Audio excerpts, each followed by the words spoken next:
লুৎফর ভাই, লুৎফর ভাই, আমি বুঝি আর পারলাম না, আমি আমার চোখের উপর দিয়া বুঝি মায়েটার মরণ দেখতে হইব। তাই ভাবতেছি আমি কতখানি অপদার্থ, কতখানি অক্ষম। একজন ডাক্তারেও তো আনতে পারলাম না ভাই।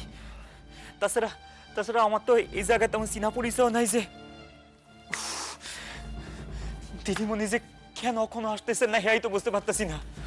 লুৎফর ভাই, হকন শোনেন, যেমন করে হোক আমার জ্যাঠামশাইরে যদি একবার খবর দেওয়া যায় তো। শুনতেছি ওইদিকেও নাকি হামলা শুরু হয়েছে। আপনাকে বাসার ওইদিকে নাকি বড় ধরনের গোলমাল হয়েছে। দেখতেছেন না মায়াটা কিরম না থাকা পড়ছে। ওই বুঝি দিদিমণি আইছেন। অন্য কেউ হইতে পারে, সাবধানতার মান নাই। আপনি খান সূর্য ভাই, আমি দেখতেছি। আসেন আসেন। কই আমার ছাত্রী কই? আপনি এখানে আইতে কোনো অসুবিধা নাই তো আপা?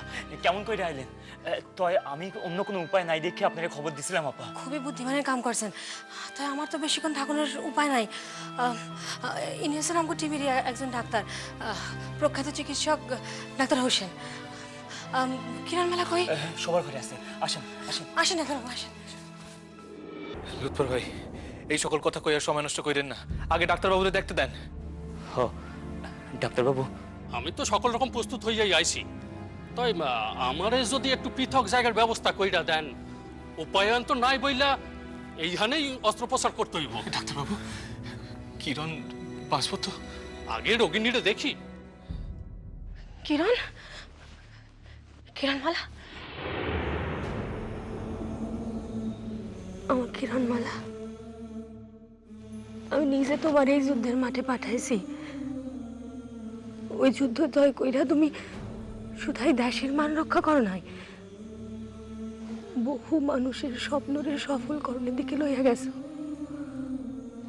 এখন তুই যুদ্ধের মাঠ তোমার অসময়ে চাই রাখলে চলবো না কিরণ। কিরণ,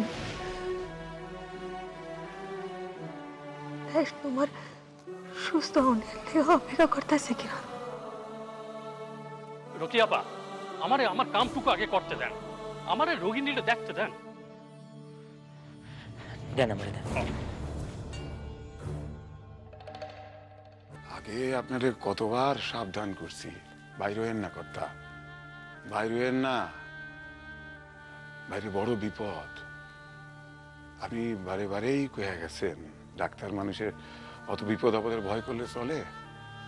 আর হন তো বাইরে হওয়ানি সমান, বাইরে দেশের কত মানুষ অসহায় অবস্থার মধ্যে পড়ে আছে। কথা খান তো অসহ্য নয় রে কত। দেশ ছেড়ে যখন চলে যেতেছি তখন একদিন যাইতে পারলাম না কি 2 দিন যাইতে পারলাম না, সেতে দেশের মানুষের কি আসে যায় কত। নারায়ণ, একখান উপায় আমারে করে দাও নারায়ণ, একখান উপায় করে দাও। এই যন্ত্রণার হাত থেকে মুক্তি পাওয়ার একখান উপায় আমারে করে দাও। আরে কদম,